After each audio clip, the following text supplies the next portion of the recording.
ఎస్హెచ్ఓఏపీ TV ప్రేక్షకులకి అభినందనలు, శుభాకాంక్షలు. ఈరోజు ఒక సాహిత్య ప్రసంగాన్ని చేయబోతున్నాను.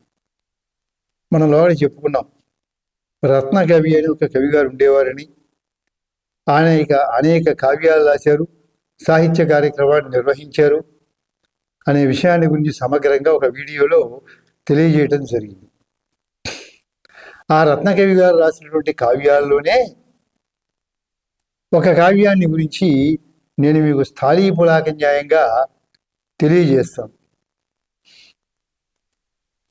వారు ఏ కావ్యం రాసినా చాలా బాగా వ్రాస్తారు.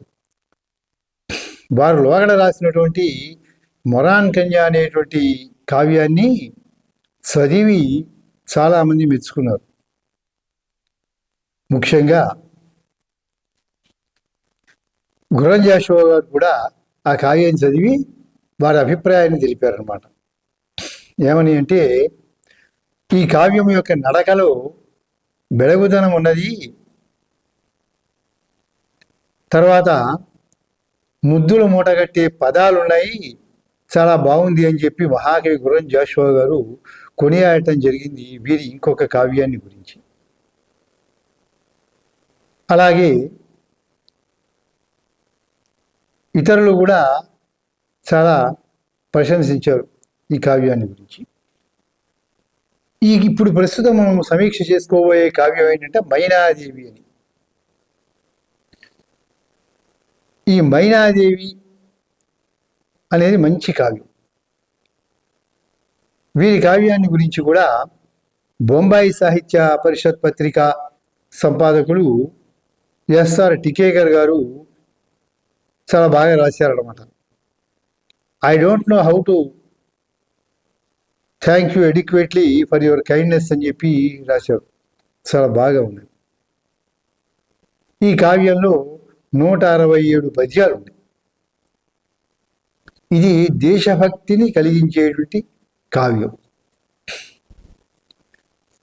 స్థూలంగా ఏంటంటే కథ, నానాసాహెబు, తాంతియా తోపే మొదలైన స్వాతంత్ర వీరులు ఉన్నప్పుడు జరిగినటువంటి మన దేశ చరిత్ర. వీరి ఈ కావ్యాన్ని రాసేటప్పుడు చారిత్రక ఆధారాలన్నీ కూర్చుకుని రచించడం జరిగింది. స్థూలంగా కథ ఏమిటంటే, నానాసాహెబు ఒక యోగిలాగా వేషం వేసుకుని సంచారం చేయడం ప్రారంభించాడు గంగానది తీరంలో. ఎందుకంటే ఆ రోజుల్లో మన దేశంలో ఉండే భారతీయులకి, తర్వాత పరిపాలించేటువంటి విదేశీయులకి చాలా ఘర్షణలుగా ఉండేవాడు అనమాట. 200 సంవత్సరాల పాటు ఎక్కడ చూసిన అల్లలు, గొడవలు, స్వాతంత్రం కావాలని మన వాళ్ళు అంటూ ఉంటాం, వాళ్ళు ఇవ్వకపోవటం ఉంటాం, జైళ్ళలో పెట్టడం, ఇలాంటివన్నీ కూడా తీవ్ర స్థాయిలో జరిగినటువంటి కాలం అది. అందుకని ఎవరి జాగ్రత్తలో వాళ్ళు ఉంటున్నారు. నానాసాహెబ్ అనేటువంటి దేశభక్తుడు కూడా ఒక యోగిలాగా వేషం వేసుకుని ఎప్పటికప్పుడు ఈ దేశానికి ఏదైనా ముప్పు వాటిల్లుతుందా అనే విషయాల్ని గమనిస్తూ దేశభక్తుడై తిరగడం ప్రారంభించాడు.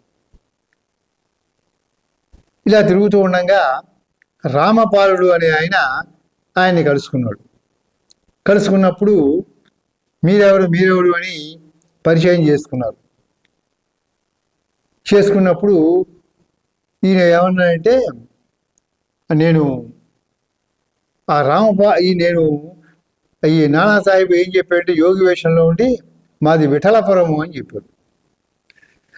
చెప్పిన తర్వాత ఆ రామపాలుని అడిగాడు, మీరెవరు ఏంటి అని.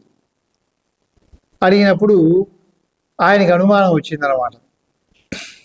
అనుమానం వచ్చి బహుశా ఈయన ఎవరో దేశభక్తుడై ఉంటాడు అని గమనించాడు. ఎందుకంటే అంతకు ముందే కానింగు అనేటువంటి దొర ఒక లేఖని రాశాడు. ఆ లేఖ రామపాలుడి దగ్గర ఉంది. ఆ లేఖలో సారాంశం ఏమిటంటే, నానాసాహెబ్ అనేటువంటి గొప్ప దేశభక్తుడు యోగి వేషంలో తిరుగుతున్నాడు అని. అది గుర్తుకొచ్చింది ఆయనకి. గుర్తుకొచ్చి రామపాలుడు అడిగాడు యోగి వేషంలో ఉండే నానాసాహెబ్ని, మీరేం చేస్తూ ఉంటారు అంటే, నేను పుణ్యక్షేత్రాలవి సంచరిస్తూ ఉంటాను, నేను ఇక్కడ గంగానదిలో తిరుగుతున్నాను అన్నాడు. మరి మీరేం చేస్తూ ఉంటారు అని అడిగినప్పుడు రామపాలుడు ఏం చెప్పాడంటే, నేను విదేశీయులకి సహాయం చేసేటట్టు ఒక వ్యాపారస్తుడిని అని చెప్పాడు. ఇలా వీళ్ళ సంభాషణ జరుగుతూ ఉన్నప్పుడు రామపాలుడికి అనుమానం వచ్చింది. ఎందుకంటే అంతకుముందే కానింగు అనేటువంటి దొర ఒక లేఖని ఇచ్చాడని చెప్పుకున్నాం మనం. ఆ లేఖలో స్పష్టంగా ఉంది, నానాసాహెబ్ అనేటువంటి ఆయన యోగి వేషంలో తిరుగుతున్నారు, జాగ్రత్త వహించాలి. డిగ్రీ, ఇంజనీరింగ్, పీజీ పూర్తి చేసి కూడా ఉద్యోగాలు లేకుండా నిరాశగా ఉన్నారా? బ్యాంకు ఉద్యోగాలైతే బాగుంటాయి, కానీ పోటీ పరీక్షల శిక్షణ సంస్థల్లో ఫీజు మీకు భారంగా అనిపిస్తుందా? అయితే ఆలస్యం ఎందుకు? మన వెనిగండ్ల ప్రక్కనే ఉన్న కౌండిన్యపురంలోని కౌండిన్య ఐఏఎస్ అకాడమీలో హైదరాబాద్ నుండి అత్యున్నతమైన ఫ్యాకల్టీతో ఆర్థిక భారం మోయలేని వారికి సేవాభావంతో లాభాపేక్ష లేకుండా కేవలం మంచి ఫ్యాకల్టీతో అతి తక్కువ ఫీజుతో నిర్వహించబడుతున్న మన ఐఏఎస్ అకాడమీలో చేరండి, చేర్పించండి, ఉద్యోగం సాధించండి. వివరాలకు doctor EV Narayana, retired principal, TGPS college, Guntur, founder and chairman cum managing trustee, Guntur, Andhra Pradesh. Cell number 9966112933. అంటే వాళ్ళు ఎంతసేపటికి కూడా స్వాతంత్రం ఇవ్వకూడదు అనేది వాళ్ళ అభిప్రాయం. స్వాతంత్రం పొందాలి అనేది మన భారతీయుల యొక్క లక్ష్యం అన్నమాట. అందుకని ఆ రకంగా ఘర్షణలు జరిగేటువంటి కాలం అది. సరే, ఈలోగా దొరలు ఉన్నారు. హే అని ఒక దొర ఉన్నాడు. ఇంతలో ఏం జరిగిందంటే, ఆ పై అధికారుల యొక్క సూచన మేరకి ఈ నానాసాహెబ్ ఉండేటువంటి ఆ భవనాన్ని చుట్టుముట్టారు వాళ్ళందరూ. ఆ భవనంలో మైనాదేవి ఉన్నది. మైనాదేవి ఎవరు అంటే నానాసాహెబ్ యొక్క కూతురు. గొప్ప వీరవనిత అన్నమాట. దేశభక్తితో కూడినటువంటిది, దేశం కోసం ప్రాణాలు అర్పించినటువంటిది, గొప్ప మహనీయురాలు, మహిళా శిరోమణి. ఆవిడ గమనించింది తను ఉన్నటువంటి మేడ చుట్టూ కూడా అగ్ని వ్యాపించింది, ఆంగ్లేయులు చుట్టుముడుతున్నారని. వెంటనే ఏం చేసిందంటే ఒక లేఖని పంపింది, ఒకళ్ళని పిలిచి. ఎవరికంటే ఆ హే అనే దొరకి పంపించింది. అయ్యా దొరగారు, మీ అమ్మాయి నేను స్నేహితురాలమే, అందుకని నేను కోరుతున్నాను, ఇప్పుడు ఈ అకాలంలో ఈ భవనాన్ని చుట్టుముట్టొద్దు, ఆ యుద్ధం ఆపండి అని చెప్పి ఆ లేఖలో మైనాదేవి కోరింది. హే దొర ఆలోచించాడు, తన కుమార్తె ఈ మైనాదేవి స్నేహితులంటని చెప్తున్నారు కదా, తాత్కాలికంగా యుద్ధాన్ని ఆపుదాం అనుకుని అదే విషయాన్ని తన పై అధికారి ఔట్రామ్కి తెలియజేశాడు. కానీ హేదొర చెప్పినప్పటికీ కూడా ఔట్రామ్ దాన్ని అంగీకరించకుండా అక్కడ యుద్ధాన్ని కొనసాగించమన్నాడు. అందుకని యుద్ధ ఛాయలన్నీ కూడా వ్యాపించినాయి. ఆ భవనానికి నిప్పు పెట్టడం జరిగింది. ఆ మంటల్లో మైనాదేవి కాస్త ఆహుతి అయిపోయింది. ఆవిడ యొక్క బొమ్మ కూడా మీరు ఇప్పుడు చూస్తున్నారన్నమాట. చాలా హృదయ విదారకంగా ఈ గాథ నడిచి, ఇలాంటి స్వాతంత్ర వీరులు చాలామంది ఉన్నారు మన దేశంలో. మనం వాళ్ళందరినీ కూడా స్మరించుకుని మరి సమసమాజ స్థాపనకి మనం అందరం కూడా కృషి చేస్తూ ఉంటే వాళ్ళ యొక్క రుణం తీర్చుకున్నట్టుగా అవుతుందన్నమాట. అయితే ఈ కావ్యాన్ని చాలా బాగా రాశారు రత్నగయ్య గారు. ఒక్కొక్క చోట హృదయం పొలకించేటువంటి పద్యాలు కూడా ఉన్నాయన్నమాట. ఇది భరత భూమి నీ పుణ్యమెదియొపండి, భారతీయుడవైతి విఫలమదేమో, జనని రచింతువో లేక జన్మభూమికి ఎదురుగా నిలిచి కత్తి ఎత్తదవో నేడు. చెప్తున్నాడు పాఠకుల్ని. ఓ మంచి పద్యం రాశాడు. ఇది భారతదేశం, మన తల్లి భారతమాత, నిన్ను కన్నటువంటి తల్లి. ఇప్పుడు విదేశీయులు దండయాత్రలు చేస్తున్నారు. ఇప్పుడు నువ్వు ఈ జనని నర్చింతువో, నీ కన్నతల్లి అయినటువంటి భారతదేశాన్ని కాపాడుకుంటావా, లేక వాళ్లతో లాలుచి పడి ఈ దేశానికి వ్యతిరేకంగా ఉంటూ జన్మభూమికి ఎదురుగా నిలిచి కత్తి ఎత్తదవో నేడు. ఈ జన్మభూమికి నువ్వు ఎదురుగా ఉండి, నువ్వు పుట్టిన దేశాన్ని, నువ్వు పెంచినటువంటి భరతమాతకి ఎదురుగా ఉంటూ విదేశీయులతో చేతులు కలిపి నువ్వు వాళ్ళతో కలిసి నువ్వు యుద్ధం చేస్తావా? మన దేశం మీదకి మనమే చేస్తావా? ఇది ఉచితమా అని చెప్పి ఈ పద్యంలో కవి గారు ప్రశ్నిస్తారు. ఒక్కొక్క చోట రసార్ద్రముగా చెబుతారనమాట. ఒడలు పులకరించే విధంగా ఉంటుందన్నమాట.